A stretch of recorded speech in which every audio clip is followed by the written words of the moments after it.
Good morning. Hope everyone is doing well. Raising the Bar podcast, right back at you. Today is March the 26th, 2023. I'm here with my brothers, and we are, happy to connect with you all again. Want to recap our event that we had last weekend on the 18th, and we're also gonna, discuss some of the decision making that goes into just assessing risks. A lot of risks out here, whether it be, investments or decisions after, having a night out, whatever it may be. We want to make sure that, we just walk through some of the situations that we've gone through. So hopefully we can, provide insights for, some of the younger and, folks around our generation. But I'm Roy Spencer, for those of you who do not know, and let my brothers reintroduce themselves and get this conversation started. Good morning, world. Another third of the Raise the Bar podcast. Ricky Spencer here. And as my brother shared, just looking to have a quality conversation, discuss decision making, what that looks like, what you're going into what you're thinking about when you go into certain situations, and making sure that you're making not only decisions for yourself, but those right decisions that will help impact those that are watching you and those that look up to you. So really just being mindful of that at all times, as well as also recapping our previous event and just continue to have these quality conversations amongst the community. I feel like it's always a great day to be able to share our own individual experiences with each other. But throughout sharing those experiences, be able to learn from them, more importantly. And then at that point in time when I'm experiencing it, be able to kind of put that same hat on that you were using when you were in that frame of mind going through that experience. So really just continue this conversation and keeping it healthy. And now I'd like to have my brother introduce himself as well. Good morning, world. Thank you for joining us as always. We appreciate your time and attention. I am another third of Raise the Bar podcast, Bryce Spencer. And as my brothers mentioned, we just want to bring awareness to risk assessment, decisions. We all are faced with different dilemmas, circumstances, and where we need to make a split decision. And I think that's a big thing where we really need to value what our decisions are and what the outcome and consequences can be. And that can be in all forms and levels of life.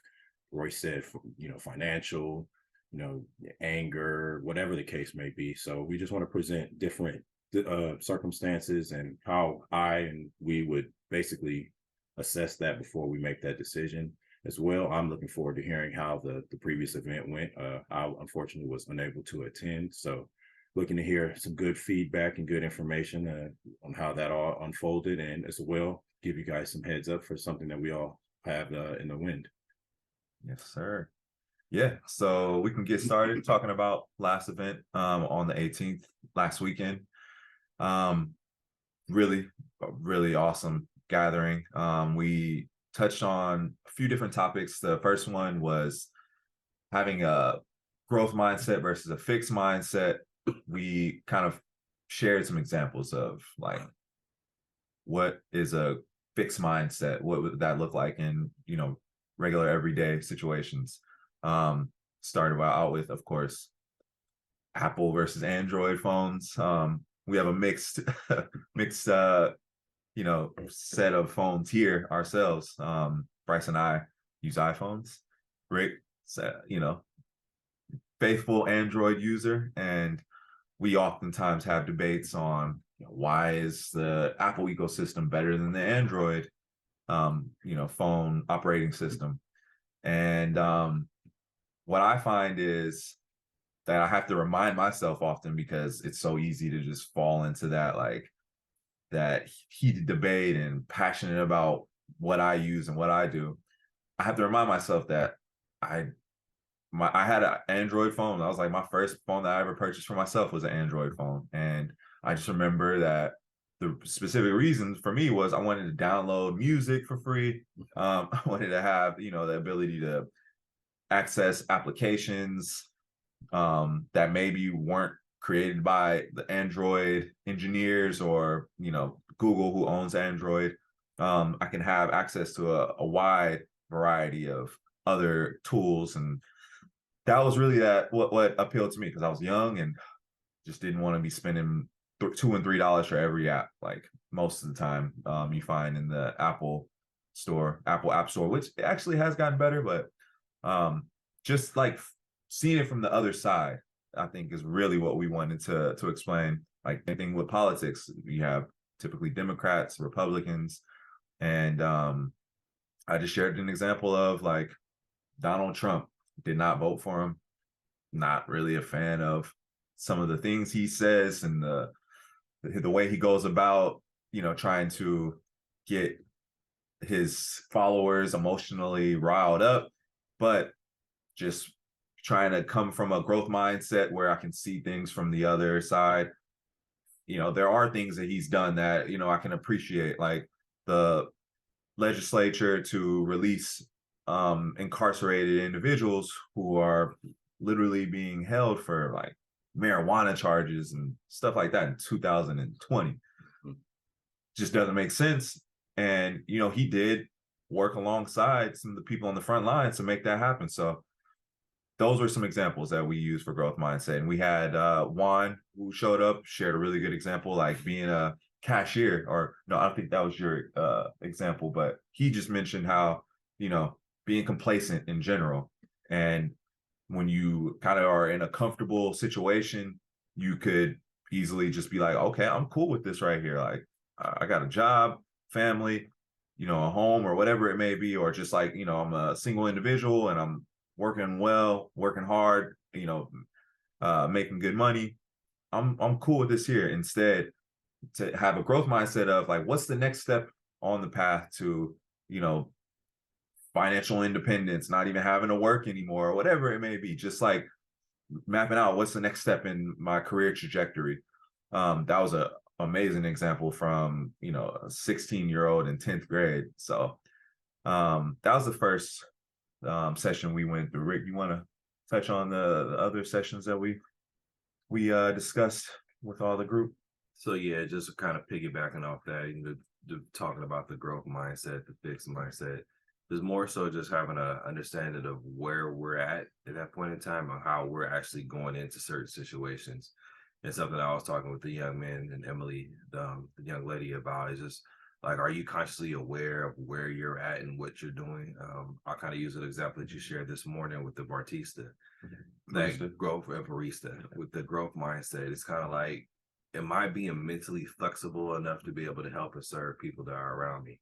And when a customer is asking me, do I want to put a cup? I don't want a lid on my coffee. Like, are you really going through the dynamics of now I need to measure this to make sure that it's not going to be over filled up because I'm so used to doing it with the cup and having the lid on it. Now I need to do a little bit less on this, and just really just understanding that we need to be able to be mentally flexible to understand what that particular situation is asking of us. And sometimes we just get put in autopilot. And I think that's where the comparison between growth mindset and fixed mindset comes in. Is when I'm on this job, I'm in this fixed mindset. All I'm here to do is just do this, so I'm going to do it this way. And my customer, they might want something specific just to their specific needs at this time. Am I going to be mentally flexible enough to understand it and be able to meet those needs? And I think that's something just we want to really try to educate our youth, because the older generations, the generations that came before us, they had to be mentally flexible. And I feel like that was something that was required of them, is that they had to be flexible and the ability to adapt to the situation. They didn't have Google. Like they couldn't just look up an answer and count on that. Like even I think about like mom being a bus driver all those years before, because she's been bus driving for 30 plus years. I don't remember when Google Maps was invented, or what was it, MapQuest before, but she used to have to memorize the routes and where she was going to go pick up the children and drop them off. And I know I'm, for one, always looking at Google Maps, even when I know where I'm going. I just like for the convenience, just to be sure. Yeah. And sometimes I'm embarrassed thinking back on like, man, mom's generation was out here driving with paper maps and memory. That's it. Exactly. And just some of the, I mean, even for us, I always had to share an event where I believe it was, I don't know if both of you were with me, or if it was just me and Brian. I know what it's. You drove the wrong thing. And we were told to go to the San Rafael Bridge, and we go to the San Rafael. That was me. That was y'all torture. You knew it. I was like, which I just remember having to have the printouts of the directions, and I try to overlap it with my mental memory, like I know where the San Rafael Bridge is. Well, yeah, but for whatever reason, my mental wanted to take us to the San Rafael Bridge. Yeah, I feel like you went. Yes, we were going to San Rafael, and you took us to San Mateo.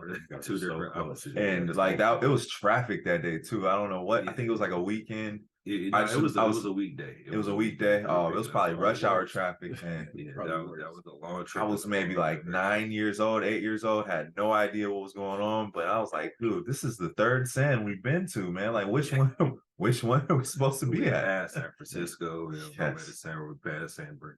Yeah. Navigation skills and accountability at that time was like very top tier and very important because you had no luxury to be late or you had to be very precise. Yep. No texting. Oh, I'm not going to make it. Yeah. No. Tell them on the phone, and I'll see you there. Yeah. Very personable. Right. Like, very personal. Crazy. Couldn't just send an email to get out of something. Like you had to be on the phone, or you need to be able to explain why you're not able to show up. But really, just working with the youth, just kind of going through different little troubleshooting ideas with them, and just kind of really just reinstilling in them. Like in the times of challenge when you don't really necessarily know what to do, just kind of imagine yourself being someone else and how they would handle the situation. And 9 times out of 10, if you had able to observe how they were able to go throughout that and how they felt and the other individual that was involved in that situation felt, you could use that as a foundation to be able to build off of. And that's just, I don't know, that's something that I just kind of picked up through our life. Just kind of, I've been able to observe how others interact with each other and just be mindful of that's how that person felt, that's how that person felt, and it seemed like they're still happy and able to get along with each other, and just kind of use that as a foundational tool to build off of. Yeah, Bryce, I would love to hear some growth mindset decisions that you've made over time, because I feel like, being your younger brother, of course, like I think you've come like a long way just watching, since we were little kids, and been able to work your way up to make all the accomplishments that you've made so far. I think it would have been awesome to have you at the event, but you were working, you grinding, of course, the testament to the growth mindset. Thank you. But love to kind of hear some examples from your standpoint. Yes. So for this topic, I recall when we were brainstorming and putting this all together, trying to put an agenda and some topics to speak to. This one definitely stood out to me because just my journey in life, I feel like I had that issue of trying to grow, trying to look outside of my fixed mindset and, actually take information and suggestions and advice from others. I'm a Taurus. I believe there's some merit to the stubborn bullness in the sign. So I just always thought it was my way or the highway. I didn't need your advice and I need your input. And that was, in my mind, is a fixed mindset. You just closed off and you think, listen, I'm going to fix this. I'm going to figure it out. I don't need you. Because I think maybe it was the stubbornness or proudness about me that if you give me this advice and if I adapt it to my formula, you get a percentage of my credit, success and credit, So I'm like, nah, I don't want that. I want it all on me. And I guess it's another selfish trait as well, but it actually made me feel good to hear another young gentleman with the complacency. That's another thing, even as an adult, that I still deal with. But just to touch back to your original question, some of the growth that I've definitely have learned and adapted is taking advice from others. It's very vital. You have to definitely analyze and critique on where it's coming from. Not to say that all walks of life can't suggest the most simplistic form of advice that we're so sharp and so moving so fast that we might overlook that simple thing, Right. So you got to pump the brakes and dang, he has a point, even though he may not, he or she may not be where you're at in life, may not have all the experience, but they can see things from a different angle and different perspective. So if they're able to capture that idea or suggestion, just slow down and maybe try to comprehend what they're trying to say, and it might be something so simple.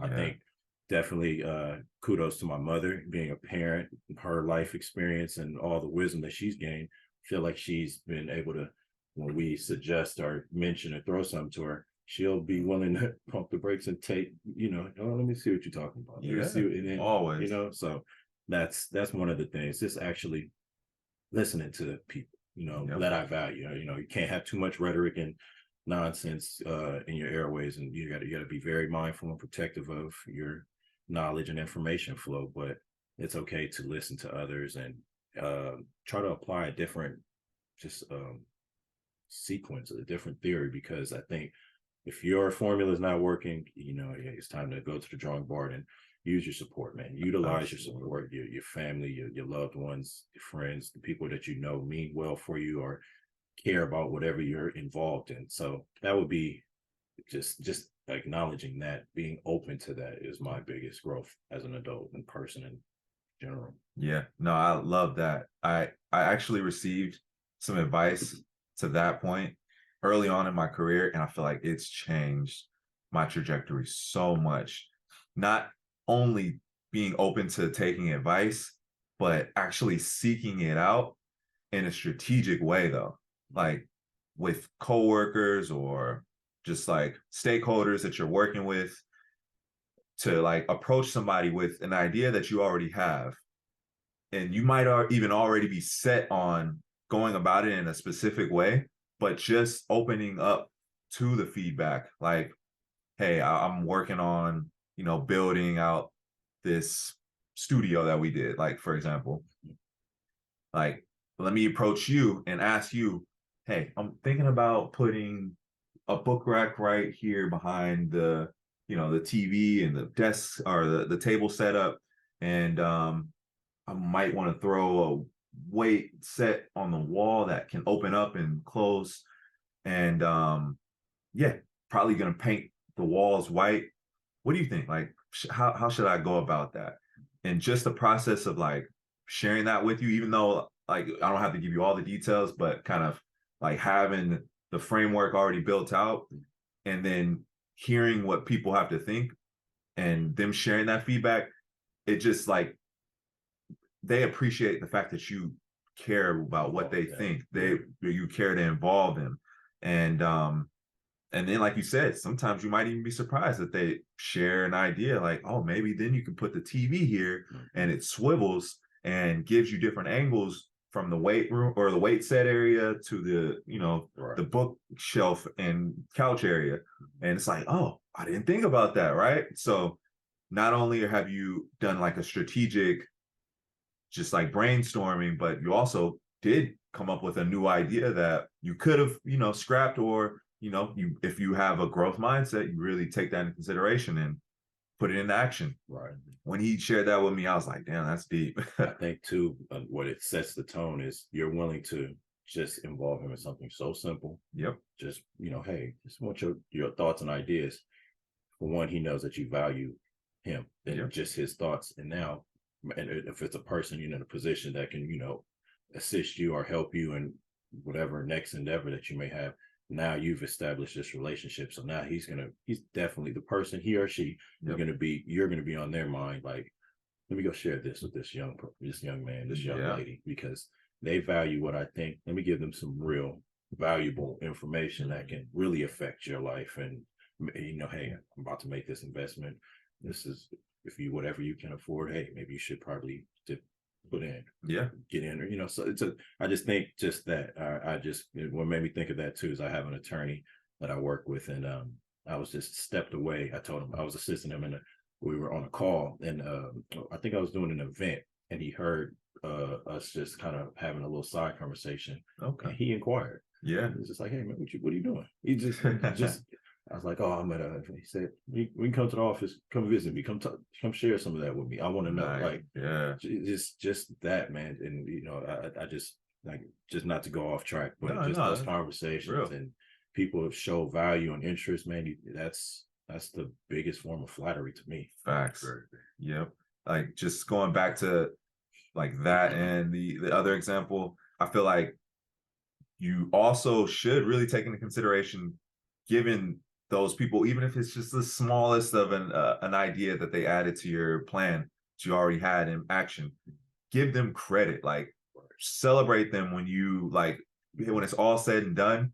We have like this Slack channel, like for the young folks, like it's similar to Discord for work, basically, where you have all these open channels that you can communicate about, different parts of the company. and we have one specific that's about like just our team in general. It's like 40 people, and yeah, recently I ended up getting like kudos for a project that I'm working on. And like I was, my boss congratulated me on the hard work. The person who like I work on my team gave me kudos, and like then I just made it on myself like, who else was a part of this project? Like even if they did a small part of it, let me bring them in. Let me give them kudos. Like that is like a big way to just have that deeper connection with your coworkers, or it could be your friends, or it could be your family. Just like give credit when credit's due, even if it's just a small credit, even if it's like 10%, 5%, 1%. Give credit when credit's due, and like have a deeper connection to the people around you, because that's how you get people like wanting to come back and help you more. Like they appreciate me. Like everyone wants to be appreciated. I just wanted to throw that out there. You've been big on that though. Like, not, it's funny that you even bring that up, because I know that you've always, even on on our recordings or whatever we do, and even family related things when we do something, you always point out your teammate. And I think you may have got that skill prior to just being such in collegiate sports. And, yeah. You need that block, you need that quarterback to go swing that ball. So that a play requires an additional, your teammate. So that's something that's the little selfishness in me. I'll be trying to leave people kind of just kind of under and not put them out there, but I need to show them, give them their, like you said, their kudos and their points for when that's big. Get those flowers now. Facts. I like that. Very big. Yeah, because when you even think about it too, you never really know what a person's going through at a point in time. It might uplift them. So if I'm able to help recognize you right now, that might go, like for me, it might be as simple nothing, it's just recognition, but to them that might mean the world. Just based off what they're already going through outside of this particular moment in space right now. But just recognizing them for that, then that way it kind of gives them a beat. If I'm feeling this way in this particular moment, imagine what I can do when I really have my mind and mental in the right space. And then that way it kind of gives them that sense of motivation to get things right. Let's go.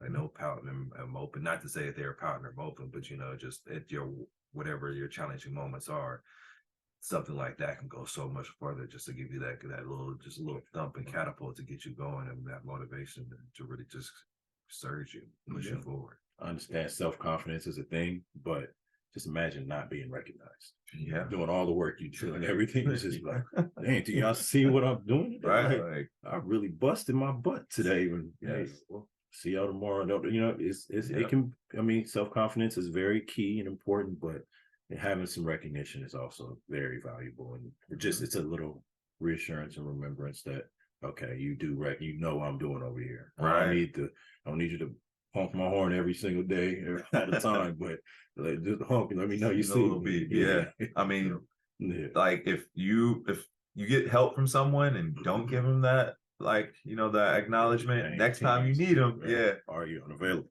They might not have that time that they gave you last time. Take that into consideration. But we can keep it going. We can talk about like just the one other thing I wanted to mention. We had a little like competition with all this AI technology. I'm sure you all have seen the generative art.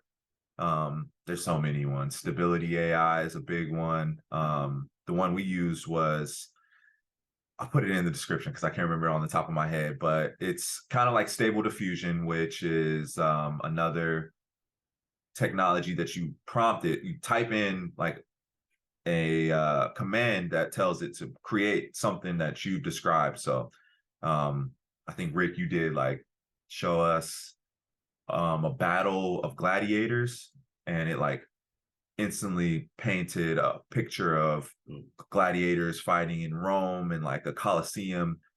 Crazy. Yeah, it's gets deep. I think the other one is Dolly. It's like DALLE, and it's made by OpenAI, the same people who do ChatGPT.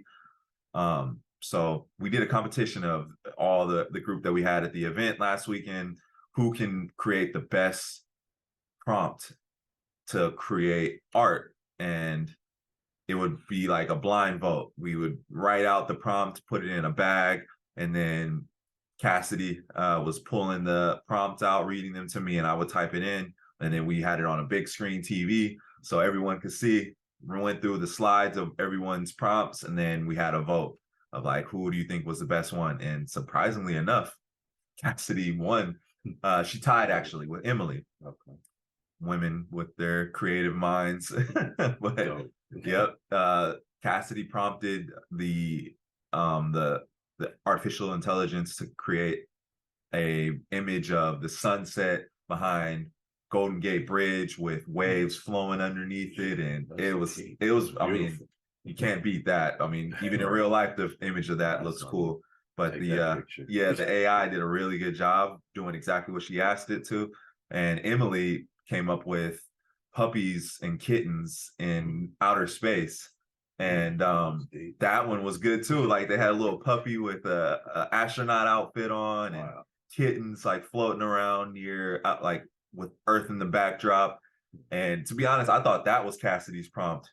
And but I still didn't vote for it. I was like, I'm not going to vote for that. I can't vote for Cassidy's because everybody's going to think I'm voting for my daughters. And then I still ended up voting for Cassidy because hers was the Golden Gate Bridge, which I did not expect her to create. But it was a really fun competition, just like getting creative and showing how far technology has come. Crazy. Just wonder if she prompted that because of her birthday when we spent the beach. Yeah, we did. That is true. Yes. Man, kids' fondest memories of when they, will be the ones that they always share. Yeah, so for those of you who may not know, we spent Cassidy's 8th birthday at the aquatic park in San Francisco with the Golden Gate Bridge in the backdrop, and the ships and Alcatraz and Angel Island. And yeah, that was a really good time. We had family and friends join us, and everyone came out. Beautiful day, perfect day. Exactly. So that was pretty much a reflection of that memory. Really good plan. I did not think about that. That's a really good point. That's exactly what struck me. Yep. All right. So I wanted to let's jump into it. Transition into talking about risk assessment and decision making.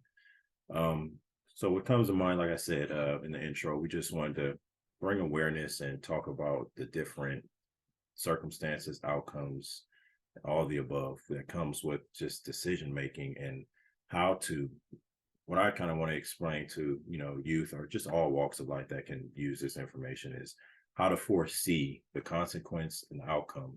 There's always going to be many different variables. You may get away with something. You may get a ding and get a warning for a bad decision that you're going to make. And I just want us to be mindful of how to avoid any just, trouble.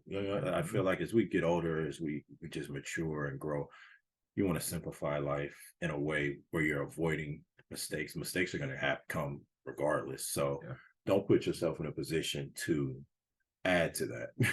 Right. You're going to make the mistakes. So, that's inevitable. So with that data already waiting for you, how do you avoid adding to that?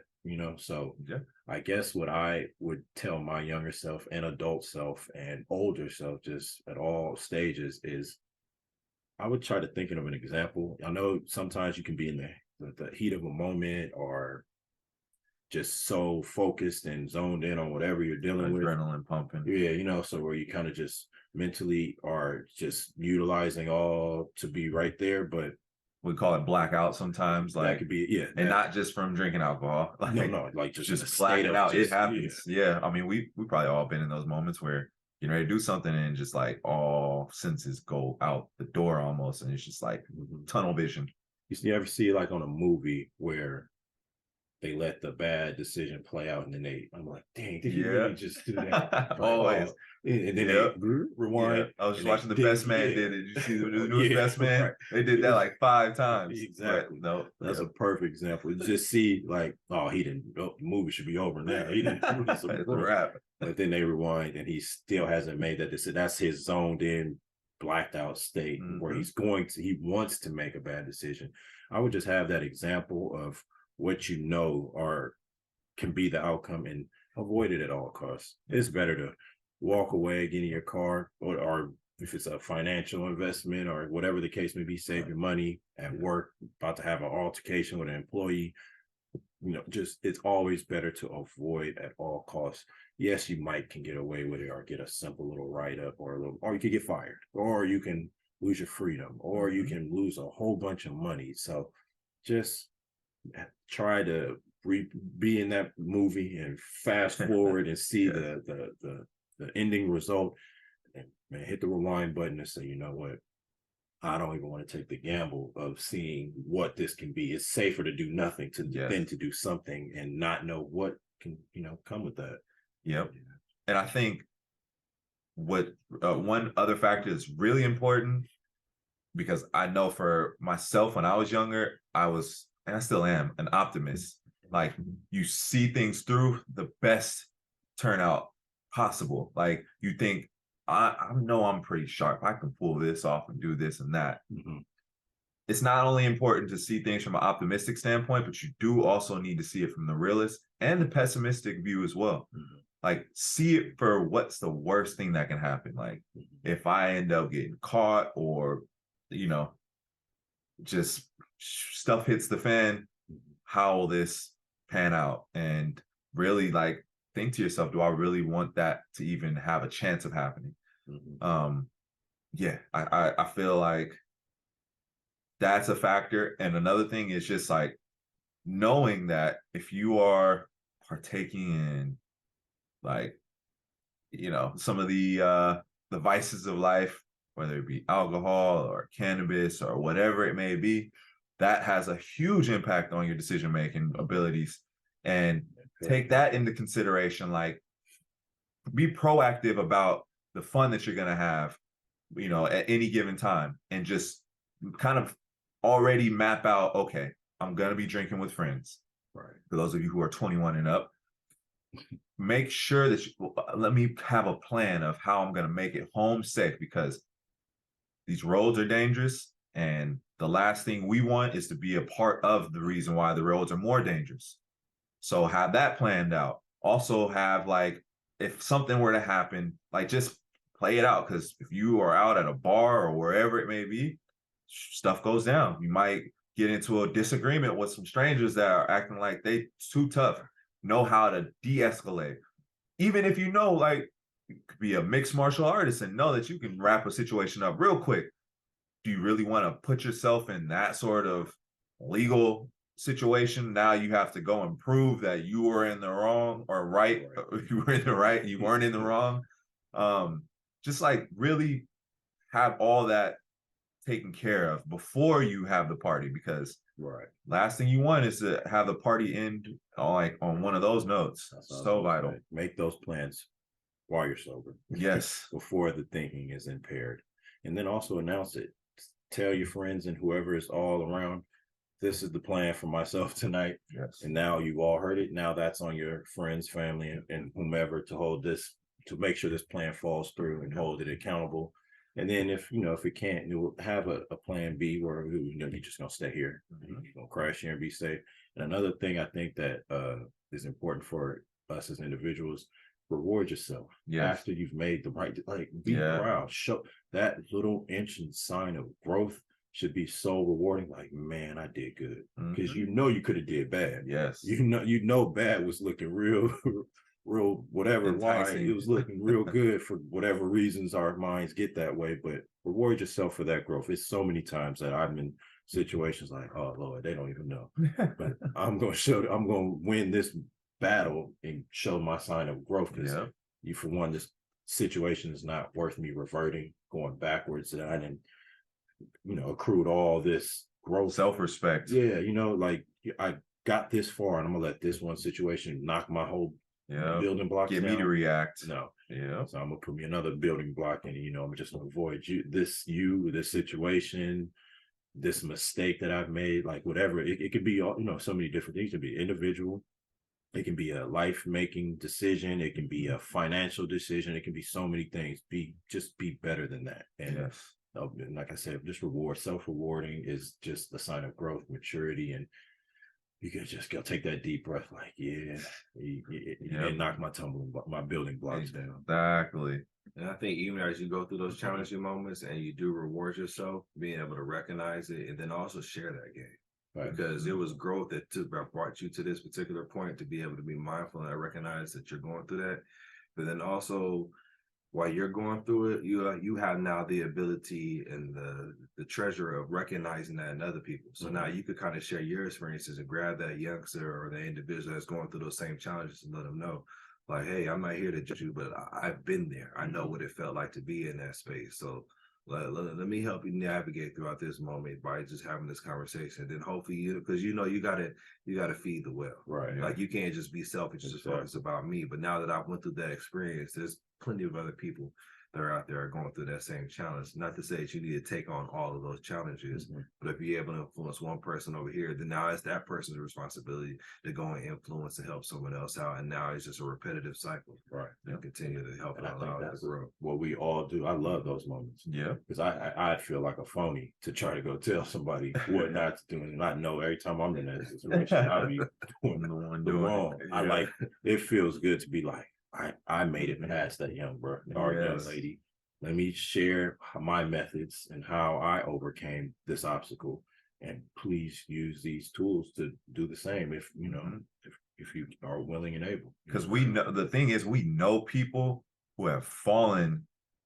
Sometimes they've shot themselves in the foot. Sometimes they've fallen victim to someone else able to get a reaction out of them, right?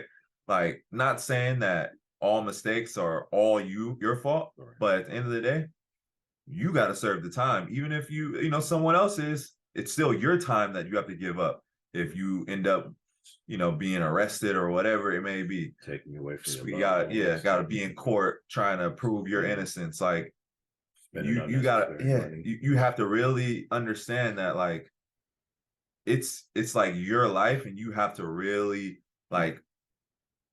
assess what you have to lose. Have something to lose, like, even if it's just your self-dignity, the respect and love of your family, because you've put them in harm's way now, like from retaliation or whatever it may be. There's so many things that you have to realize is a part of the risk that you take.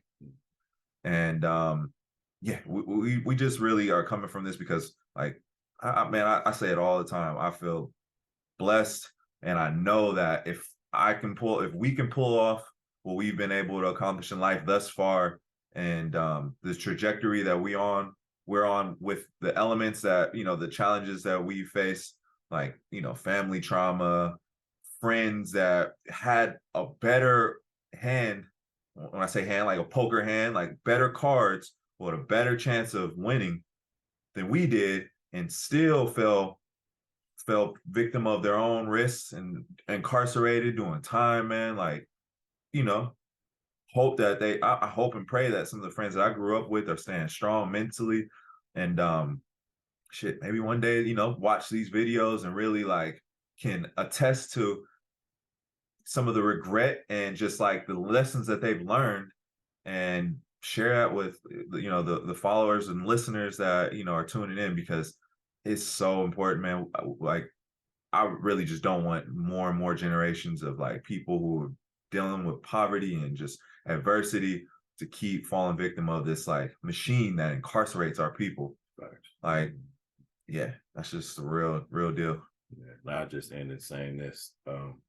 Just take whatever it does come, and whatever it does end up happening. I would just say, don't get stuck in the revolving door.